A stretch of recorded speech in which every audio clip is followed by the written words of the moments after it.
Almost ready is a call for patience, and it's an immediate boundary.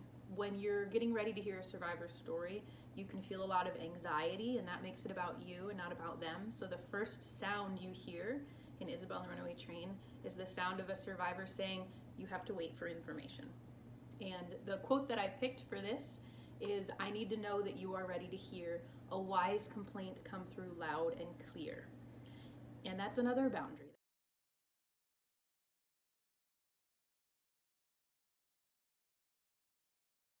Are We There Yet tells the story of somebody who is questioning if they're crazy.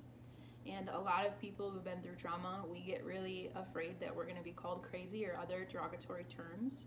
And I think part of that's because if somebody has been gaslighting us, there's this sense of, in our own selves, where we doubt our sanity and wonder if this person is right and we are wrong and our sense is wrong. So this creates empathy for that, listening to this song.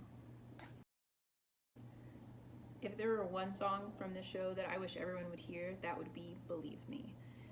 It's so cool to hear somebody transition from this mindset of, I'm a victim, I really want to know if people are going to believe me, I hope they do, to, they should believe me, and if they don't, they're messed up, and then into, you know what, I believe me, I know what happened to me, and it doesn't matter what anyone else thinks.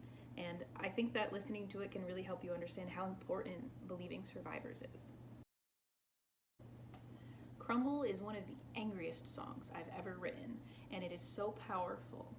And it is about getting rid of any sort of denial, refusing to let anybody gaslight you, refusing to let anybody negate your experience, and just really owning up to honesty and truth and advocacy for your own knowledge. So I hope that survivors listen to this and just feel like they can take over the world. Empty, listening to that song breaks my heart in the best way. It is such an honest plea for recognition of weakness. And I think that every parent knows what it's like to feel like they can't help their kiddo. And it's really hard. And if your kid has experienced sexual maltreatment, it's just so intense, and you need to process the fact that you don't know what to do. And that's what I hope this song will do for people, is be an outlet for that feeling. Healing is a call for trust. It is really hard to ask a survivor to trust, and sometimes the only people that they're going to trust are other survivors. So I hope that listening to this song encourages survivors to share their stories with each other to the amount that is appropriate, and just really learn how they can grow from each other's healing experiences. Because we can't know that healing exists until somebody tells us. Here and Now will get stuck in your head, first of all. Second of all, it's kind of catchy and fun and silly to listen to, but then when you think about the lyrics, it's really dark. It's people feeling trapped, and it goes back to that, or one of the original themes of pretending to be fine. This song is a result of somebody taking away a whole community's right to question. So I hope that you'll have a discussion about honesty and denial because of it. Every mother wants to fix their kids' problems, and it's so frustrating when they can't, and then it's really empowering for children when their parents admit that there's something that they can't do and admit that all they can do is be with them.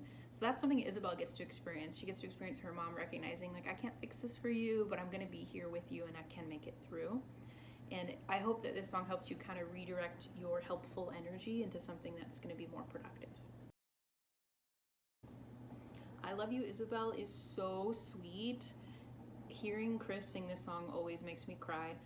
I think that he did an amazing job. This is Isabel's dad just asking her to trust him and showing all that he's learned from reading books about the subject of what she's experienced, and just telling her that she's free, but that he's here for her, and it's what convinces her to come home. Let the Light In is the big happy end of Act 1 celebration. It's when one of the main characters finally gets vindication and finally can be believed by a large group of people, and finally everybody steps up and supports her. And the entire music, the entire orchestration is constantly quoting Working on the Railroad, so that's pretty exciting. So I hope that you have fun and feel inspired when you listen to it. Everybody knows what it's like to have someone ask them how they're doing and say, oh, I'm fine, even when they're not fine and things are going badly. I think that's why so many people relate to You're Fine, Dear. It's something that we've all done, and a survivor's experience is a really, really intense example of a time that you're not fine, but you might pretend that you are. But everybody knows what that feels like.